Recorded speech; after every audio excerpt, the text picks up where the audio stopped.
Пайғамбарымыз саллаллаху алейхи вассалам шықты да мені байқады, қарным ашып отқанын байқады дейді. Білдірге отқан ғой енді. Сөйтіп қарным ашып отқанын байқады Абу Хурайра. Пайғамбарымыз саллаллаху алейхи вассалам айтты Абу Хурайраға, жүр үйге кеттік деп айтты дейді. Пайғамбарымыз саллаллаху алейхи вассалам, я Фатима дейді. Менде жоқ қой дейді. Менде жоқ қой дейді. Егер менде болғанда да дейді, мен білесің ғой бірінші кімге беретінімді. Мен асхабу суффаға беремін ғой дейді. Осы Рамазан айында бүткіл мүмкіндікті беріп, карта на стол дейді, қойып қойған ғой. Давай мұсылмандар басындар дегенде. Алла Тағала астағфирулла кутиба алейкумус сияму кама кутиба алаллазина мин qablikum лааллакум таттақун деді. Яғни сендерге Рамазан айы фарыз қылынды, алдыңғы үмбетке фарыз қылынғаны секілді. Не үшін? Лааллакум таттақун, бәлки сіздер тақуалық қыларсыздар деді. Яғни ораза айының хикметіне бізге бір тазарып алу ғой Алланың қалауымен.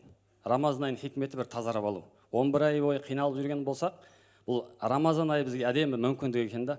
Мүмкіндік айы. Мүмкіндік айын қалай түсіндіруге болады десек, мысалға біз машинамен айдап келе жатқан кезде қатты келе жатқан сәтте алдына бір камера шығып қалады ғой. Сол жайлап тоқтай қаламыз да. Неге? Тап Рамазан айы секілді ғой. Ол тоқтамасақ, ол камера бізге зиян секілді көрінуі мүмкін.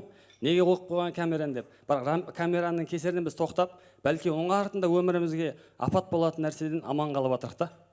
Тап сол секілді біздің Рамазан айы, біздің 11 ай бойы бәлки дүниемен дүниенің артында кеткен болсақ, соны бір есімізді жиып алу үшін біз мұсылман екенбіз ғой деп, тарауых намаздарына барып, кедейлердің жағдайларын біліп, садақаларымызды беріп, яғни мұсылмандардың бір үлкен мейрамы ғой. Неге десеңіздер, екінші бір бұл мүмкіндік айы деген нәрседен өте үлкен мүмкіндік айы. Неге десеңіздер, мұсылмандар айтады ғой, мысалға, басқа қажылық айларында бір қажекеңдер қуанып жатса, қажылыққа барып, қажылықеңдер қуанып жатқан болса, Рамазан айында тек қажылыққа барғандар емес, барлық мұсылмандардың қуанатын айы екен. Неге? Өйткені барлық мұсылмандарға Алланың мүмкіндік беріп қойған айы ғой. Яғни былай айтқан кезде мұсылмандардың сезоны деп айтсақ болады. Яғни әр мысалға бір саудагерлердің сезоны болады ғой, бір басып қалатын. Саудагерлер сентябрьде басып қалайық дейді да, біздің сезон деп атады. Немесе гүл сататындар марттың 8-інде басып қалайық деп атады, сезон деп атады да. Мұсылманның сезоны қашан деген уақытта мұсылманның сезоны осы Рамазан айы екен да. Рамазан айында басып қалатын болсақ, Алла бізге үлкен мүмкіндік берген ғой. Рамазан айында басып біз не істеуіміз керек? Ораза ұстап қалуымыз керек. Басып тарауых намаздарына қатысып қалуымыз керек. Өйткені Пайғамбарымыз саллаллаху алейхи вассалам осы Рамазан айында кімде-кім Рамазан айын иманмен Аллаға үміт етіп тұрғызатын болса, тарауых намаздарын, онда оның барлық күнәлары кешіріледі деген. Және сол секілді біз Рамазан айы мүмкіндік айы деп жатқан болсақ, тазару айы дедік қой. Ал тазару айы деген не? Біз тәубе ету айы ғой, былай айтқанда. Тәубе етіп, көп дұға қылып, кейде адам өзгергісі келеді да, әдемі болғысы келеді. Әдемі болу үшін бірінші дейді. Ғалымдарымыз айтады, әдемі болу үшін бірінші, әдемілену үшін бірінші тазару керек екен ғой. Мысалға ғалымдардың да сөзі бар. Әт-тахлия қабла тахлия деп біледі. Әт-тахлия деген босау, тазару, іштегіні шығару, одан кейін әсемдену деп айтады.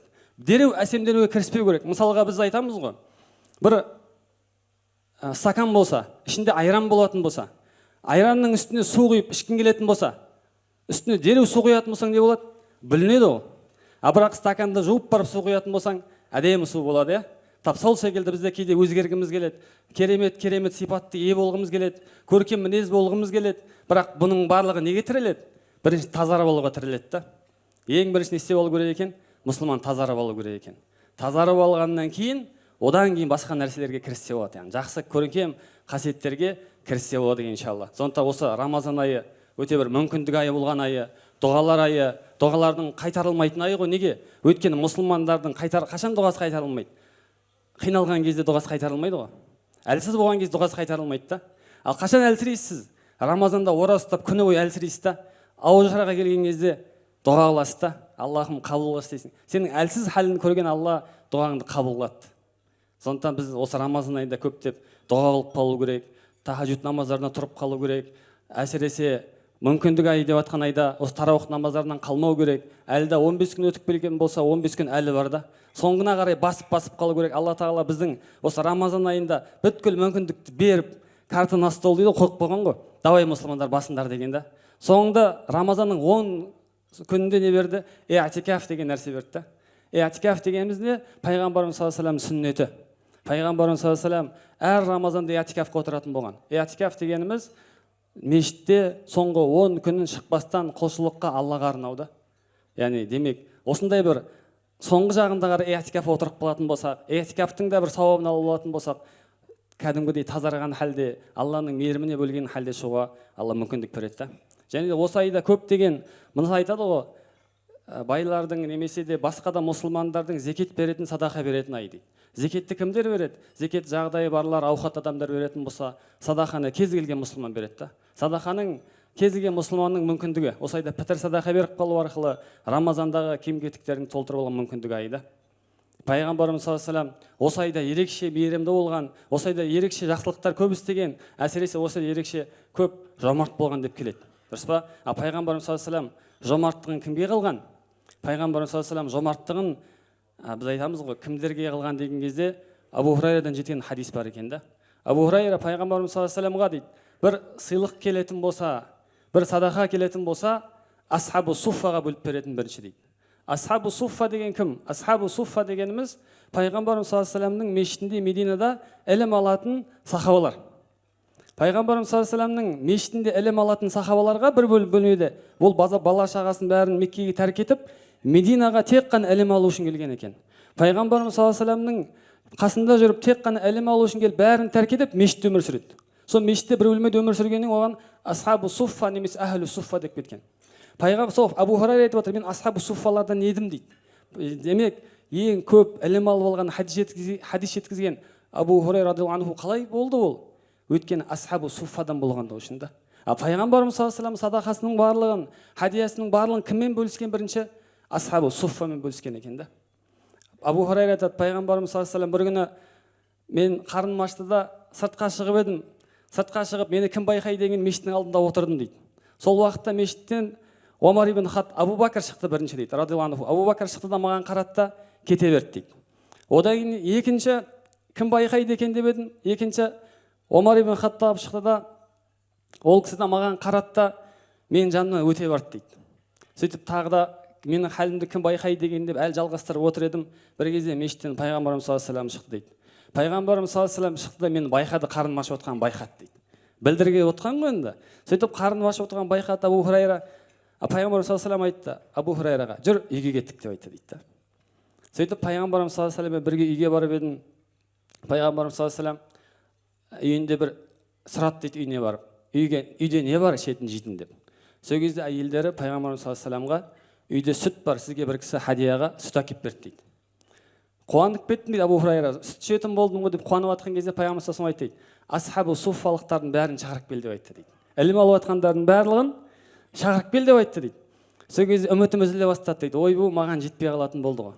Жақсы деп, бірақ пайғамбар саллаллаху алейхи ва саллям айтқан әмірін бұлжытпай орындап асхабу суффаны шақырып келеді. Пайғамбар үйіне келгеннен кейін Абу Хурайраға айтады, енді сен бұл сүтті балаларға құйып бер дейді. Үмітім одан сайын кесілді дейді. Неге? Өйткені құйып беретін адам соңғы ішетінін білемін ғой дейді. Құйып беретін адам соңғы ішетін, үмітім мүлде үзілді. Сөйтіп асхабу суффаға сүтті құйып жатырмын, барлығы ішіп болды. Сүт әлі қалды дейді. Сол кезде енді ішетін болдым ғой деген кезде пайғамбар саллаллаху алейхи ва саллям тағы да бер тойдырып ішкіз бұларды деп айтты дейді. Тойдырып тағы үмітім үзіліп тойдырып ішкіздің барлығына, ішіп болғаннан кейін әлі де қалды, Аллаға шүкір. Сөйтіп пайғамбарымыз саллаллаху алейхи ва саллям ішті, одан кейін мен де іштім дейді. Сөйтіп менің ішкенім сондай, өте қатты тойдым деп жатыр да. Неге? Яғни бұл пайғамбар саллаллаху алейхи ва саллям әрине мұғжизасы. Сол кезде білесіз, асхабу суффада қаншадан болған? Сол кезде асхабу суффада 300-ге жуық сахаба болған екен. 300-ге жуық сахабаны жаңа сүтпен тойдырған ғой пайғамбар саллаллаху алейхи ва саллям. Бірақ әрине пайғамбар саллаллаху алейхи ва саллям мұғжизасы өте көп. Одан да бөлек пайғамбарымыз саллаллаху алейхи ва саллям асхабу суффаны жақсы көретініне бір дәлелі пайғамбарымыз саллаллаху алейхи ва саллямның қызы Фатима анамыз пайғамбарымызға келеді екен да бір күні. Пайғамбарымыз саллаллаху алейхи ва саллямға келеді, ол кезде Али радиаллаху анху үйленіп кеткен уақыт екен, бөлек тұрады екен. Пайғамбар саллаллаху алейхи ва саллямға келеді. Пайғамбар саллаллаху алейхи ва саллям қызын көреді да, қызым, не болды? Аманшылық па, қалайсың деп пайғамбарымыз қызына сұрайды ғой, неге келдің деген секілді.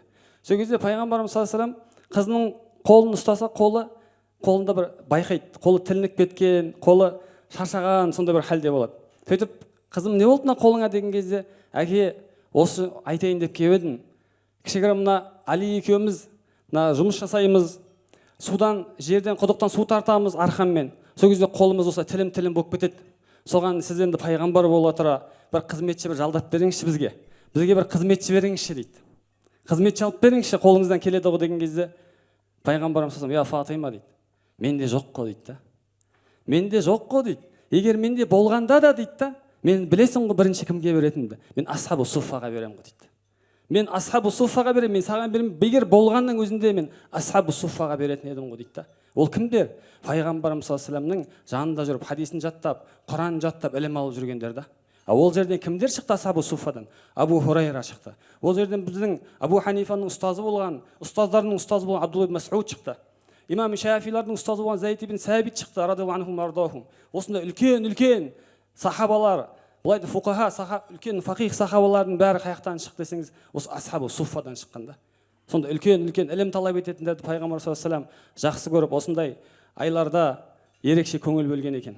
Сондықтан иншалла Рамазан айын баршаңызға Алла Тағала құтты болсын, берекелі қылсын. Енді шамал қылын Рамазанды барлықтарыңыз иншалла жақсылықпен, тақуалықпен ұстауларыңыз Алла нәсіп қылсын. Мүмкіндік айығы әркім әлде де кеш емес та, Алланың мейірімі шексіз. Бәлки 15 күн бойы ғафлетте болсаңыз, ғафлетте шығатын айығы нағыз. Нағыз ғафлеттен шығып, жан-жағыңа қарап, сәл тарауық дұрыс болмай жүрген біз тарауық дұрыстап қоятын әл мүмкіндік мол айда.